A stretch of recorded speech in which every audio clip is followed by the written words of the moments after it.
Is Russia a great power? Now, before you say yes or no, the question you now ask yourself is, how do you define great? Is Russia a great power? So you don't ask, how do you now define great? After all, Britain is a great country. Canada is also a great country. I don't know. China is also a great country. Nigeria is also a great country. We are not doing qualification. I'm just saying it's a great country. But then you know within yourself that when they say you are rich and you now sit beside Dangote in a party, you know within yourself the level of your richness. So is Russia a great power? Is an important question. Is Russia a great power? Is Britain a great power? Is France a great power? Is Israel a great power? Is North Korea a great power? You see, what you find out in international relations is there is a way they categorize things. It's not the same way we mere mortals will see things. That is how they see their own things over there. It's foreign policy of the major power. That's what we are studying now. Russia considered itself to be a great power. Africans consider Russia to be a great power. Are you listening now? Yes. America did not see Russia as a great power. Britain did not see Russia as a great power. China did not even see Russia as a great power. China now sees Russia as my aburu. No, friend. No, friend is an insult. It's my aburu. Yes, it's my. If not for the friendship of China, the world would have shown Russia shiggy. When the West turned against Russia and they stopped buying crude oil and all those things from it was China and India that came to the rescue of Russia. So if not for those two countries, now probably Russia too would have been begging, telling everybody they are sorry and the rest of the something. Whether you like it or not, China is a power that America is even scared of. Yes, China is a power, is a solid power that America is even scared of presently. It's not about shooting people and killing people. To enslave the world, just dominate the economy. COVID-19 revealed that secret that we are all beholding to China. That COVID-19 thing, that was the eye-opener. That China actually owns the world. I'll go to that thing. Think of how COVID-19 actually spread to different parts of the world. Was it not from China? And what were people doing in China? To buy. Everybody that contracted that disease, they went to China to trade. So it entered into Europe from Italy. The Italians went there to trade. It entered to Nigeria from the same China. Our brothers that went there to buy stock. So that was when we knew that China actually controls the world's economy, not America. Your iPhone that you're impressing us with is made in China. Samsung is made in China. Tesla, all those wonderful gadgets, they are all made in China because China has the world's cheapest labor force. And those Chinese are very, very adaptable. Probably before the Cold War, during the Cold War, yes, you can talk about Russia being at par with America. 1949 was when they created present China. So from 49, I started developing it. So there was no China back then. It was just Russia and America. But by 1991, when the Cold War came to an end, Russia entered into problems. That's when the Cold War came to an end, 89, 91, then the war came to an end. Russia entered into a problem. Now, from then till today, Russia has always been trying to find its footing. See, from then till now, Russia has always been trying to find its footing. It missed the step on the ladder and it fell below America. And I said, ever since it has been trying to climb that ladder. But America keeps telling you are a small boy, stay where you are. You're a small boy, stay where you are. And that is the origin of the crisis, the problem they have. It's only logical. States don't exist to take care of the interest of other states. It is not America's business or Nigeria's business to ensure that the Russian survives. No, that's not how state. No, it's to attend to Israel, every man to himself. If I'm the richest person in this class, I might give you occasional handout, but that does not mean I want you to be rich, to be as rich as I am. You are not getting it. Wait, you think Dangote does not enjoy that thing that you're calling the richest person in Africa, the richest person in Africa? You think the man does not actually enjoy that toga? That title, as it is? Or you think Elon Musk does not enjoy that thing, the richest guy in the world, the richest guy in the world, the richest guy in the world? No, they'll give you enough to keep surviving, but not for you to get to their level. America wouldn't want Russia to be eradicated, but then they still want Russia to be weak. It is the way of the world. That is how the world is. It is now your business as an individual to try to surpass Dangote. It is you. So you don't expect Dangote to now help you. So no, that is what is wrong with Africa. Aid, IMF, OBA, America, we are suffering. You are not doing. No, why would I want you to be at par with me? I mean, it's only logical. It is the same way with the world. That is why the world is dependent on America. They're always coming out with innovation, with different things. So you are tied to them. When Americans want to sell weapons to the world now, we've been buying military gear from them. I hope you are aware. They don't sell us the present one, contemporary ones. They sell us the ones that have expired that they've stopped using. 20 years, yes. That is what they sell to, not just Nigeria. That is what they sell to everybody in the world. They don't sell the one that you can use to defeat them. They sell the one that they know that their weapons, their bombs, their aircraft can still destroy. But that is just used to defeat them. They sell the one that they know that their weapons, their bombs, their aircraft can still destroy. But that is just the way the world is. Come, you are distracting me.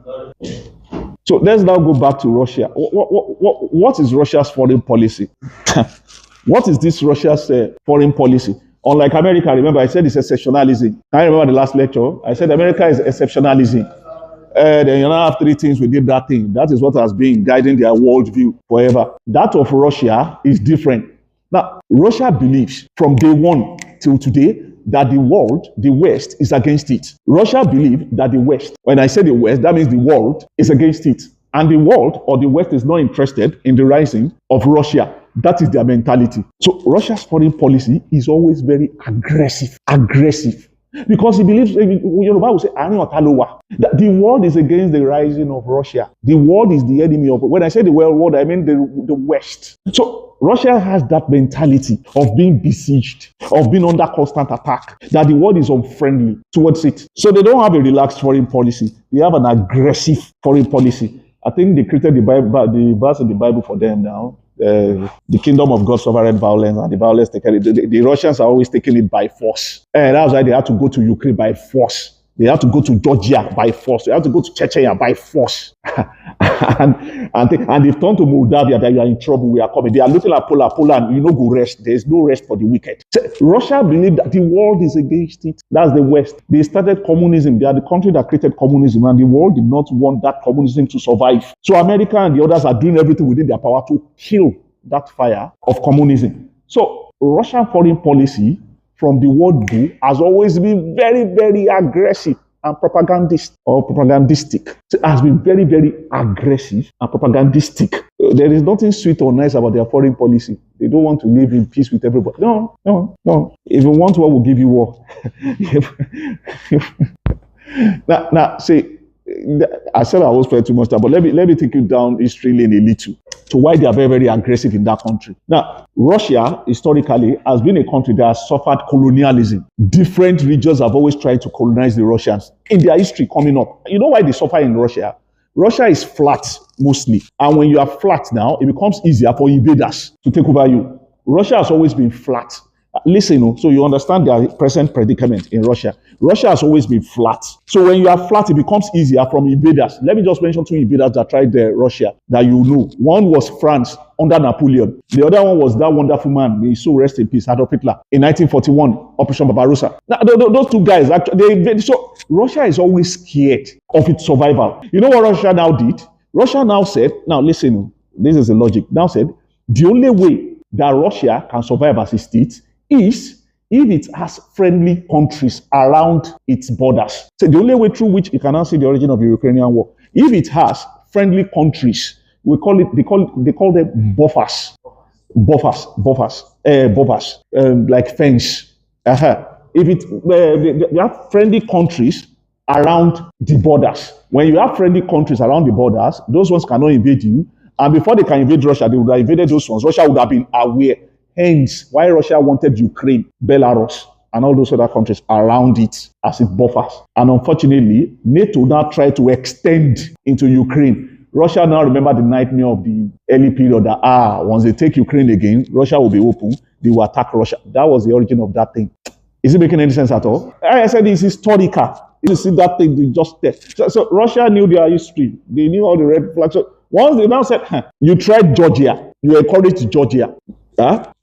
You try Ukraine now. Before you know, Ukraine has now appealed to join NATO. Okay, if you don't pick Ukraine now, then you go to Belarus. Then you pick Belarus. You go to Poland. Those are all the buffers around there. Russia will now be hemmed in. Again, that was why Russia revolted. No, sir, it has happened in our history. Germany did it, Hitler, the France did it under that point. Never. Even Mongol Tatar, that's what they call Mongol Tatar invasion down there in their history. That never. I will meet fire with fire. That was why I said their foreign policy is very, very aggressive. So it was not madness when they invaded the Ukraine, and they are still doing it till now, that they have to put a stop to that thing. That if they don't put a stop to that thing, then the West will hem Russia in. They will reduce Russia. That Russia influence will be, then Russia will be regarded to as a fourth world country or or a third world power. So I said, basically, the first one is that Russia's foreign policy is very, very aggressive. And I've given you the reason why that thing is extremely, I'm kind of making this joke. No matter how hungry you are, when they invite you to party, and no matter how crude, no matter how barbaric, when they invite you to a party now, you don't start eating immediately. You know, there's a way you pause, you check around, just stylishly, just put it in, take small. No, it's the environment. Is the environment that is influencing your decision. It is the same with foreign policy, with the international community. If you are surrounded by enemy, your foreign policy will be aggressive. I mean, if you have enemies constantly, people like that. And so it explains, their history explains why their foreign policy is extremely aggressive. Two, can I continue? Two, and I find this interesting that they actually put it in their foreign policy. The foreign policy of Russia is to constantly check America's influence. They said it that way. To constantly check America's influence in the world. I mean, you put it in your document. Your reason for your existence is to check the destiny of other country. To constantly check the dominance of America's influence within the international community. To change America's liberal order within. You can now see how serious that thing is. That the world is not a unipolar state. The world is a multipolar state. That America must recognize that the world is a multipolar and not a unipolar state. So since the Americans are the one driving and they don't have a brake, it is Russia's business to apply the brake for America. I'll repeat it again. So the foreign policy of Russia, another plank of it, is to constantly check, yes, America's dominance of the international policy. That is one, two. To change the world order from that American-centric perspective to a more multipolaristic perspective. The world does not belong to America. That is what Russia is trying to. That explains why it championed with China BRICS. I remember BRICS. You should remember BRICS now. That it became an issue that they said Nigeria did not invite. They didn't invite Nigeria. Nigeria did not sign. They said they are going to take over the world. They are going to de-dollarize the world. Yes, that who is who in the world is going to be a member of BRICS and so on and so forth. And Russia was championing that thing. China was also championing that thing. Now they said they want to take the world off America's influence. That why dollar? Why must it be dollar? I remember how Nigeria tried to resolve its problem with Dangote now. With access to dollar now, they now said they should buy that thing in Naira, crude oil, so that pressure will be off. That thing, that they should buy the crude oil in Naira, then they will be able to sell it to us in Naira. Probably that price of that thing will fall. Dollar has dominated the world economy. The dollar has dominated the world economy. Since dollar has dominated the world economy, that is to wrest the grip of the world out of America's hands, to wrest the world out of America's grasp, de-dollarize the world economy. Yes, now make another currency the dominant there. That was why they created BRICS. That idea. I remember I said, Russia's business is to challenge, to make sure they challenge that, come, you are not the only one creating problem for people. This your what is good and what is. I've told you that there is nothing called good or bad. What matters ultimately is interest. If Nigeria were to be in this position of America, we would have done the same. I don't know whether it was, but the point would have done the same. It is when you are poor that you're not saying the rich are living a reckless life. Imagine what kind of. But when you get that money, see, stop looking at things from the lens of good. There is nothing called good and bad. Are you getting it now? What matters ultimately is the interest. I've been giving you these examples now. You are doing an exam, you don't know that thing, and your interest is to pass. You now carry textbooks, you are writing, you are doing your thing. Are you feeling bad that you are cheating? You're not feeling bad because it is this one that is not cheating that will be feeling bad for you. See, remember what America did to bring the Second World War to an end? They dropped bombs on Hiroshima. That thing was not nice, but they did it now and they justified it. If they didn't drop that bomb, it would have taken years for the Second World War to come to an end. But when they dropped the bomb, remember that. So, not good or bad, they have a reason to achieve. That is how every state is. So it is only logical for America to prevent Russia. It's only logical for Russia to prevent America. There is nothing good or bad about it. You get the point now. That is international relation. They are only just interested in achieving their objective. Yesterday, presently in the world, apart from the war that they are killing themselves in Israel, the usual one that you are aware of, there is what we call electric car war going on presently. Electric car war going on presently. See, China produces that thing cheaper, electric vehicle, but then they also produce that thing in Europe and in America. Are you listening now? China produces that thing cheaper to produce all those cars, electric vehicle, and the rest of them. But they also produce them in Europe and in America, but theirs are more expensive compared to that of China. So Europeans and Americans are now buying that of China rather than buying their own made in America, made in European goods, thereby killing their own economy. And these are people that will be, America that will be shouting free trade, allow people that. You know what they are not doing in America and Europe? They now introduce tariffs, high tariffs, to make it expensive to buy Chinese cars. That is foreign policy. That is international relation. It is not good and it's not bad. You know, that is cheating. China's electric vehicle is, for example, 50 naira. That of America and the rest of them is about 50,000 naira. So as a consumer, which one would you buy? That is what they are buying now. So you know what they now did? What do you call tariff? That's import duties. That they now introduced the import duties. The import duties now made, instead of that, they buying it at 5 naira, now made it about 70,000 naira. So people will be forced to. So China is now complaining that, man, that's exactly what is called international relation. It is not good. It is not bad. It is the objective that you want to achieve for your state that matters. Yes, that is why I'm against this Father Christmas thing that Nigeria is doing for ECOWAS and all these West African states and the rest of the something. Before you do anything for them, you tell them what you want in return. That is the best way it is. We are not God. God is Jehovah. We are not. We are human. So we should always raise it from that perspective. And not all these will be, we've been good to Niger, we've been good to Niger, we've been good to Benin. Have they been reciprocating it? They've not now. Before Boko Haram started threatening Cameroon, and when they kill in Nigeria, they run to those countries. Nigeria was complaining they didn't do anything about it now. Until they now started attacking their citizens, they now say, yes, Boko Haram is a problem. Back to Russia. So I said 2. What was that thing I called 2? Yes. And you notice that in their foreign policy. Russia has been playing spoiler with America, their foreign policy for America, in Africa, in the Middle East, and in Asia, without even going further. When they changed America and France from Niger, who came in? Exactly. So don't worry, we are not interested in human rights. You can kill your people. That's your business. Just trade with us. We are not interested in whether how many years you stay as president or be democracy. We are business people. Just trade with us. That was why when France and America were lamenting, they were even telling Niger to be wary. The Russians said, story. And Russia said, no. We provide stability. We'll give you everything you want to deal with the so-called. We won't attach it to any human. They didn't even say restate their president. No, you people say you want a military. Let the military state. What you do with your internal thing is not our concern.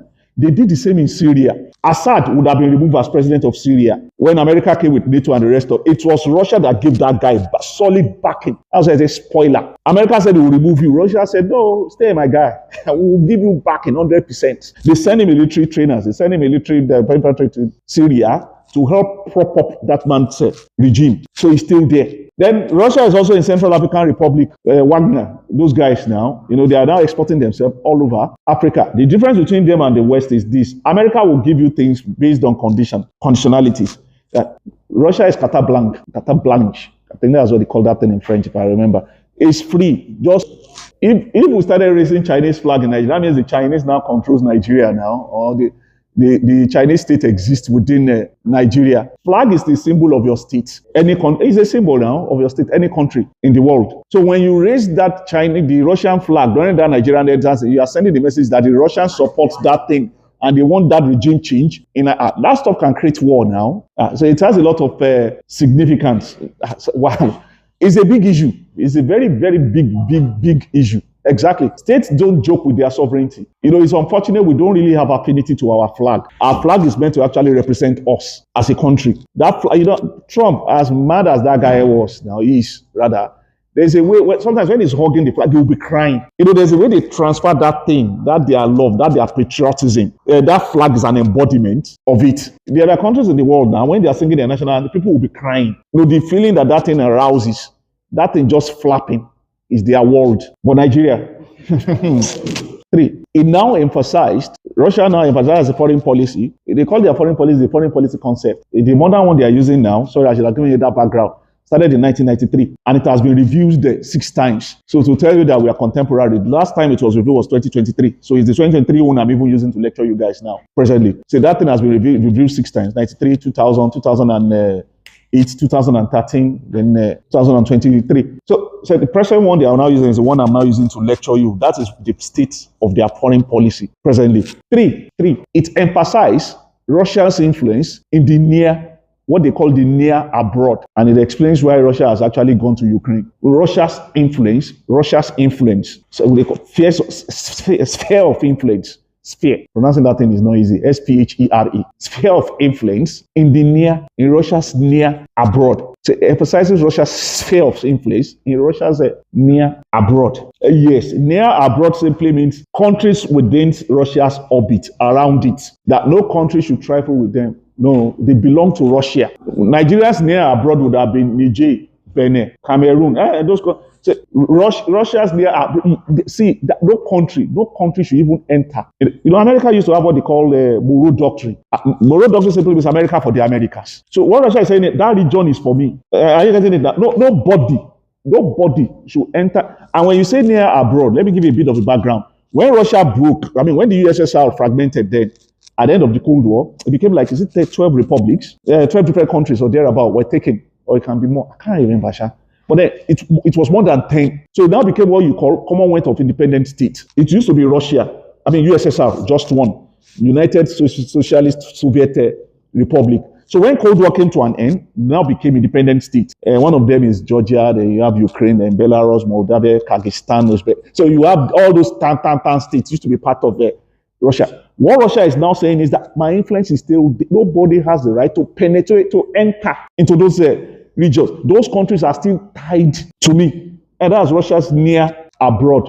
Unfortunately, by 2008, Georgia started misbehaving. Georgia was having what they call a pro-West stance. Georgia was interested in going to the West. Russia did not waste time. Russia engineered the crisis for that country and invaded and took 2 regions from them. Till today, they've taken them, Ossetia and Abkhazia. Ukraine should have learned from them, but they did not learn. Russia does not joke with its near abroad. I gave you the historical background that Russia has always had this issue of colonization from outsiders. As if that was not bad enough, Ukraine too was now doing the same thing that Georgia did. So that was why in 2022, Russia just had to enter Ukraine and invade Ukraine and said, enough. I can joke with every other thing, but then I won't joke with my near abroad.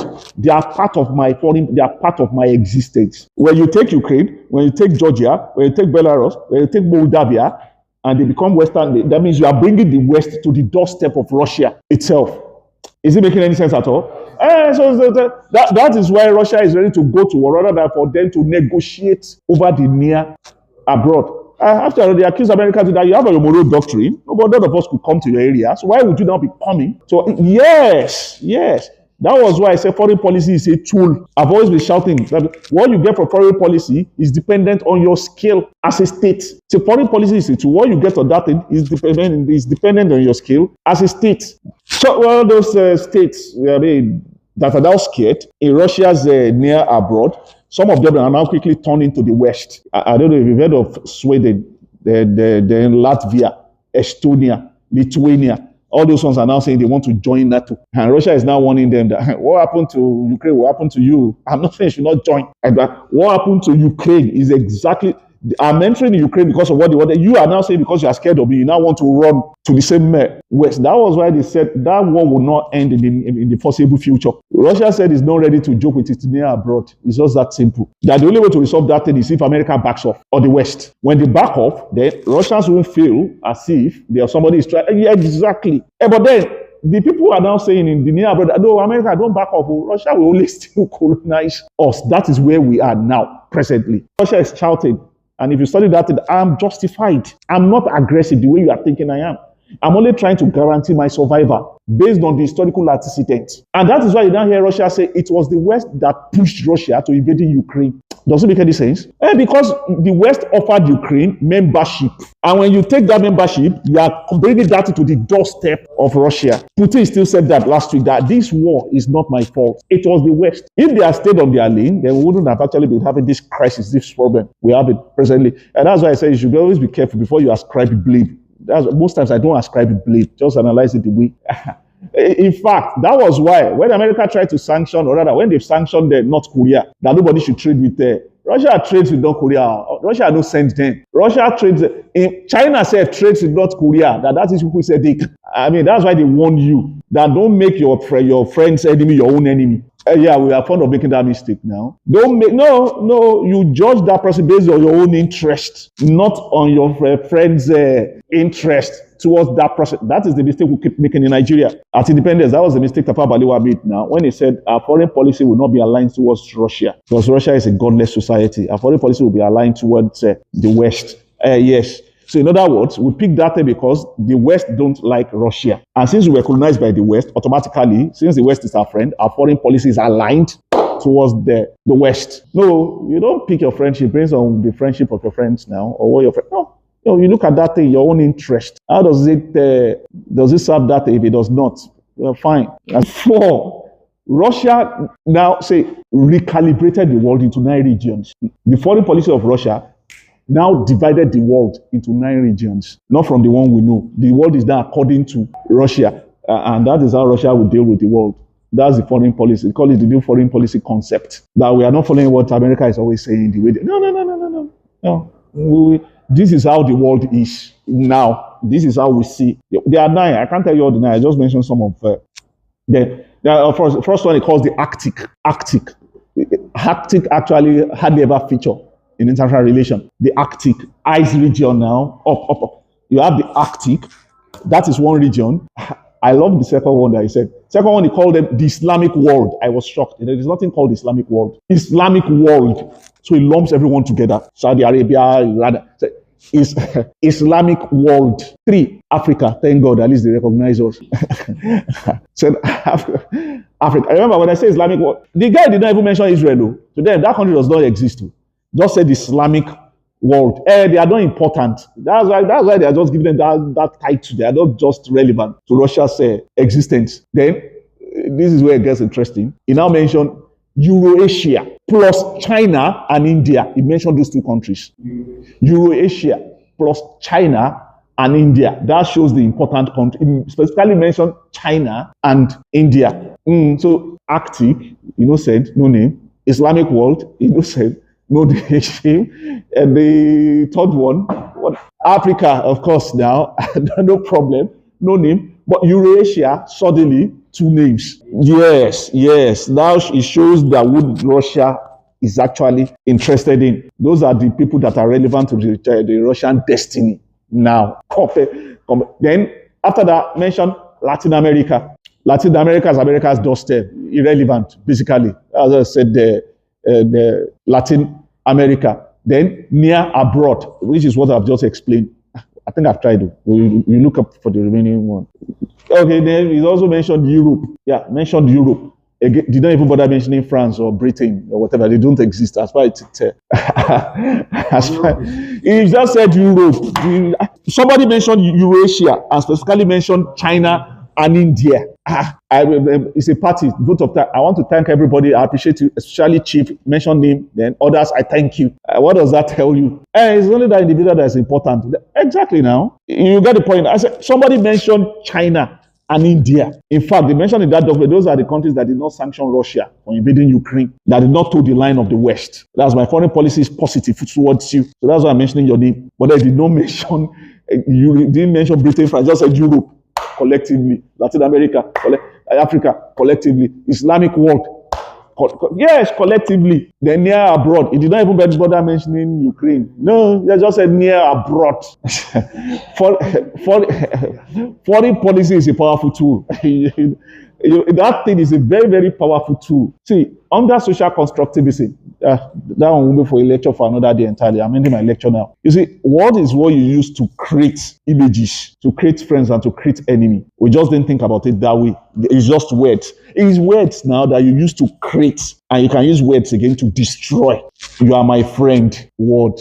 Is my friend, word. So I'm friendly to because you are my friend. And I told them, then suddenly again, you are my enemy. It's the same words again then. Once you are my enemy, then modifies the behavior, then you deal with that thing as a thing. Construct, words now. You use it to create that thing. Christians believe in words, power of words now. I reject it in Jesus' name. Yeah, you say, you won't graduate ever. I say, I reject it. Stop saying negative into my. It's what now? You will graduate, but you won't graduate with your set. Say, I reject it. Say, no. It's the same with foreign policy. There's a meaning. There's meaning in everything you say with that document. I'm emphasizing that you mention some name, they mention some name, then you put some people together. It shows the importance of one. So he didn't even mention America is not relevant to that document. So to them, it's only those two countries that are relevant: China and India. And of course, they didn't even mention Ukraine. Ukraine does not exist. Just said by near abroad.